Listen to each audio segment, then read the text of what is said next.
Hey, YouTube. Wanted to talk to you about the Lord's favor, and I've also got a healing testimony that just came in this morning, and wanted to talk to you about that. On the video that I released this morning, I was talking about the power of renewed mind, and I shared a testimony from a couple years ago. I think it's worth the watch. So look at the video previous to this one. A lady, I assume her name is Kathy. She said, "Andy, my knuckles that hurt and burn with arthritis, it's half an hour before I'm able to hold a coffee cup. You prayed over my arthritis in a comment yesterday. They didn't hurt this morning. I made coffee straight away. They're not even hot and burny. I worked a little in my garden as well. Not going to overdo it, but this has never happened. I take a pain med in bed and wait a half hour before I even attempt to get off the bed. Not today. I laid there a second and thought, wow, thank you." And she said this video is all connected with yesterday's comment, and she was going to go back and tell me there.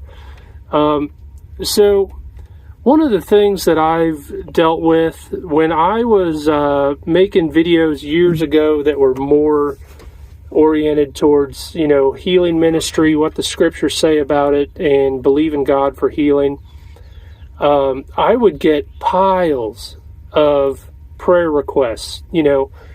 All kinds of people would ask me to pray for all kinds of things. And I got overwhelmed at it because I was thinking from the wrong place. I was thinking, I can't do it. I can't do it. I kept looking at me. And what I need and have done is look at the Lord.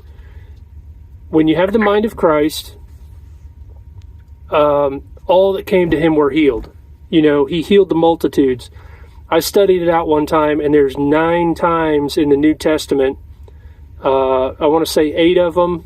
7 or 8 of them are in the Gospels, and either 1 or 2 of them are in the book of Acts. But it says he healed them all. Everyone who came to them was healed. So when I get a prayer request, I've just decided, think from the mind of Christ. What would he do? What would he believe? How would he approach it? And then I just pray, and I believe Jesus to do his part. And some people that have been foundational for my understanding in that area, Curry Blake, Tom Loud, Pete Cabrera, I've applied the things that they've taught me, and a little bit of Tom Scarella, and I've seen people healed. So the lady that I prayed for on that YouTube comment, I typed a comment in response, and I just believed that Jesus would grab it and do it, because it's not me anyway. He who's joined to the Lord is one spirit with the Lord. I look at it from that perspective, that I am just the body. I'm the hands, the feet, the mouth, the eyes, the whatever. Jesus is the spirit. Jesus is the dunamis, the power. All I have to do is speak in alignment with him, believe in alignment with him, and, just step back and let him be him, because it was his idea to heal the sick. It was his idea to put this ministry in the hands of everyday, regular people. You don't have to be some anointed super pastor. You don't have to have a TV station. You don't have to have a church with 5,000 people in it. The apostles, they said that we perceive that these are unlearned, uneducated men, but that they had been with Jesus. And look at what Peter did with his ministry. Look at what Paul did. Look at what all of them did. They were regular people, and they all had faults. Same. So, Holy Spirit, what's next? With that, I also wanted to touch on some things with the favor of the Lord. How is the favor of the Lord obtained? First, I would say that believing is necessary, finding the promises and just accepting them. And even though your carnal mind will never agree because of Romans 8:7, it says, the carnal mind is not subject to the law of God, neither indeed can it be. So, sorry, when it says, I think I left a sentence out. The carnal mind is enmity.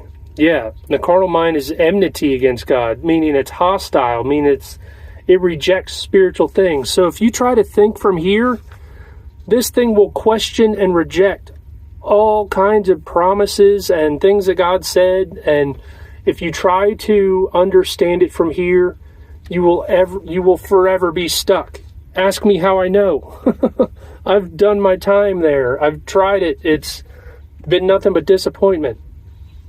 But when you take the promises at face value and you say that, okay, well, this is what he said, and I forget, was it Abraham said that, he knew that God was able to perform what he had promised? I want to say that's it's either in Hebrews or Romans. It says that Abraham was fully persuaded, considering that his body was dead, but that he believed that God was able to perform what he promised. So the promises, they don't fit in the carnal mind. And with the favor of the Lord, one of the promises is, give and it shall be given. It says that in Proverbs, it says that the generous soul shall prosper. One gives freely, yet gains even more. One withholds unduly and comes to poverty. Up here, that is ridiculous. You're telling me that I gain by giving? Like, that's crazy. How do I gain if I'm giving away my resources? And it's been a struggle for me to take the next level up and give from this business, because the dollar amounts are higher than what I was making as a company guy, which means the giving amounts are higher. And I've struggled to make that move. And, I made a little bit of move the other day, and, the Lord's given me grace.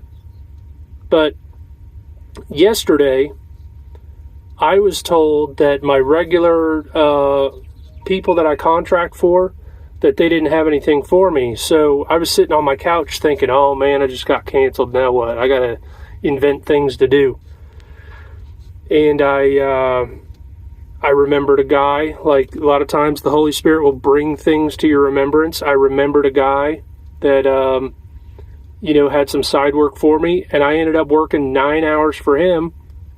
And then my regular contractor called me, and nobody else would do an evening run, and I worked 4 hours for him in the evening when nobody else would do it, and it was super easy work. I mainly just sat there and waited on the paving crew. So this morning, I come into the same contractor, and I left my trailer at their company, so I had to come in a little bit earlier to come get it. So I did that. I hooked up to it, and I got ready. And a guy that was on the schedule after me showed up just, minutes after I did. And they loaded me with asphalt. And then as I was leaving, I got a text saying, oh, you're so lucky because you showed up early and the other guy showed up late. Well, he got sent home with no work. That is not luck. That is favor. That is listening to the Holy Spirit saying, hey, be early today, be on time today. And I did that, and it got me a day of work instead of driving that couch, the 18-speed couch. So the favor of the Lord, it's not just pray. It's not just, oh, God, favor. I'm not saying that doesn't work, but I'm saying that, you have to give God something. Jesus didn't just feed the 5,000 with prayer. He didn't just say, oh, God, feed them. He said, what do you have? 5 loaves, 2 fish, fed everybody. So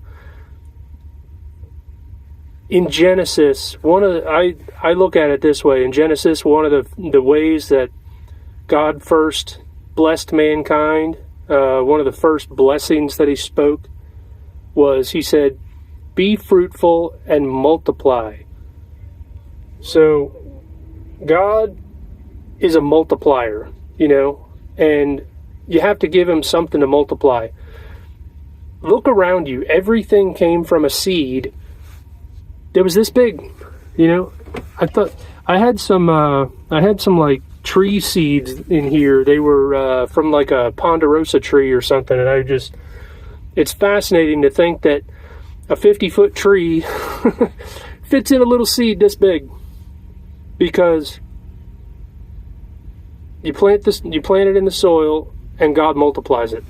One waters, one plants, but God gives the increase. So if you need provision, believe what God said about how to get it. Sowing and reaping. God is not mocked. Whatsoever a man sows, that will he also reap. That's a pretty bold statement if you take it at face value. So that's what I wanted to share. That's what I got today. If you got testimonies of that working for you, leave it below. God bless you. Jesus is Lord.